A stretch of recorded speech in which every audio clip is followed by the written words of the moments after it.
بسم اللہ الرحمن الرحیم۔ السلام علیکم ورحمۃ اللہ وبرکاتہ۔ نفسانی اور رحمانی محبت کا بدلہ۔ حضرت یوسف علیہ السلام ایک جگہ سے جا رہے تھے، آواز سنی کہ ویرانے میں کوئی آواز دے رہا ہے۔ ترجمہ: پاک ہے وہ ذات جس نے بادشاہوں کو نافرمانی کی وجہ سے غلام بنا دیا اور غلاموں کو فرمان برداری کی وجہ سے وقت کا بادشاہ بنا دیا۔ سبحان اللہ! واقعی اللہ تعالیٰ ایسی ہی ذات ہے جو اس کی اطاعت کرتا ہے، اللہ تعالیٰ اس کو دنیا میں بھی عزتیں دیتے ہیں۔ تو حضرت یوسف علیہ السلام نے پوچھا کہ اے بڑھیا، تو کون ہے؟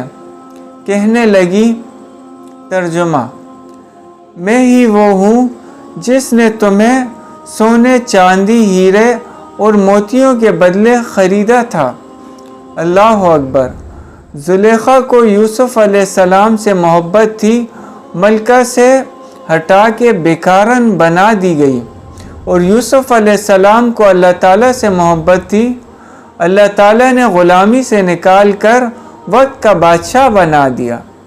یہی نفسانی اور رحمانی محبت میں فرق ہوتا ہے۔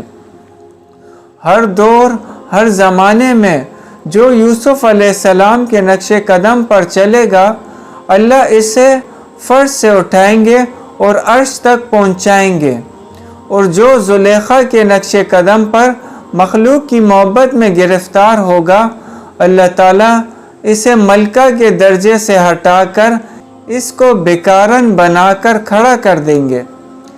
اس لیے اللہ کی محبت اصل ہے۔ ہمیں اللہ تعالیٰ سے اللہ کی محبت مانگنے کی ضرورت ہے۔ اللہ تعالیٰ کی محبت جب دل میں ہو تو پھر غم نہیں رہتا۔ کریم مجھ پر کرم کر، بڑے عذاب میں ہوں کہ تیرے سامنے بیٹھا ہوں اور حجاب میں ہوں۔ اللہ پاک ہمیں ان باتوں پر سمجھ اور عمل کی توفیق عطا فرمائے۔ جزاک اللہ۔